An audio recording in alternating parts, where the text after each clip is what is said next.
Because some of us probably like, I'm not going to go back to a strange land where they really don't like me.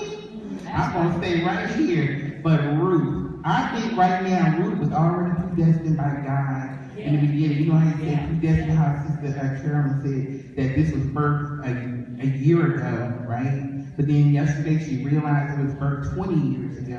God had already predestined the path for Ruth. She just had to be obedient. And some of you might say, well, how did she know God if he wasn't her God? Until then, God said, my sheep will hear my voice. So he had already predestined for her, right? So we're going to skip on a little bit. So Naomi stayed, and she said to Ruth, they went back to Bethlehem, Ruth and Naomi. And when they got there, the people said, oh, there's Naomi. There's Naomi. And she said, do not call me Naomi. Call me Mara. And Mara means bitter.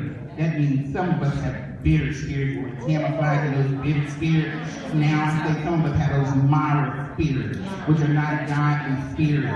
And she said that God had dealt with me. Not left here. I left here full, but now I come back here empty. So don't call me Naomi no more.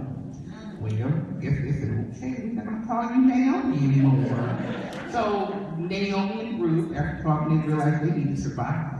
So Ruth said, well, let me go over to the fields where people gleaning in the fields. So let me go over to the fields and glean and get us something to eat. So she waited and she went, she got the leftovers that people dropped.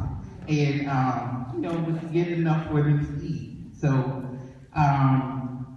what happened, let's see, after she got enough for them to eat, she was noticed by a tall gentleman by the name of Boaz, which means the strength was in him. And he happened to notice her. He wasn't noticing her like, who is that? But he said, who is that? To one of his people. And he said, oh, that's that Moabite woman.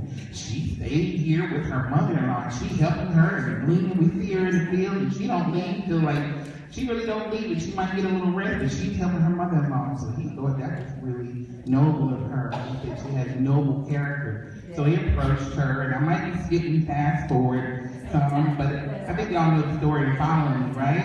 Y'all following me? Okay. So he noticed her, and he said to his person, you make sure that she gets what she's supposed to get. Have him drop extra. That's favor, right? She already getting favor. He said, have her drop extra and make sure y'all don't touch her. And he always said, don't touch my anointing, right? He said, do not touch her. Make sure don't bother her, don't touch her, make sure she get everything she needs.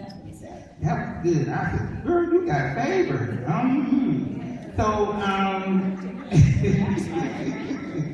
after she went into the field, they said, Boaz saw her, right? And he said, my daughter, this is what I want you to do. Your instructions, one of y'all was talking about earlier. And I'm going to stop right there when Sister Farmer prayed, and Reverend Carolyn Howe said something, and Mother Reynolds said something. And I was like, oh, I was going to say that. So that tells me that's confirmation. I just wanted to say that. I just want to put a pin in there and say that. So Boaz said to Ruth, my daughter, I don't want you to go glean in another field, okay? I want you to stay right here, and I want you to work with the women, follow the women that work for me, and watch the field with the men harvesting. And follow along, and you'll be able to get some things. He had already told me, make sure she get extra. And I already told my men not to lay a hand on you. And when you're thirsty, I want you to go get a drink of water from the jars of men that field. That is favor, right?